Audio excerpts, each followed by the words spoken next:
Right, this is the Piparo mud volcano, the famous Piparo mud volcano, as you know. And I have here a gentleman who lives in the area, number of years. And uncle, what do you know about this volcano? Well, this volcano, they are around since I know myself. Uh-huh. And it exploded, It exploded, yes. went up, it carried dirt up in the air over 5,000 feet. 5,000 feet. Yeah. Okay, right. Uh-huh. When the dirt came back down, Yes. right, it come like something hitting the earth, a hammer, Oh, gosh. making a noise like a thunder, Mm, right?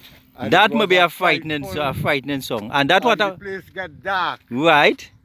right? Yes, yes, yes. And it had fire with dry gas all over.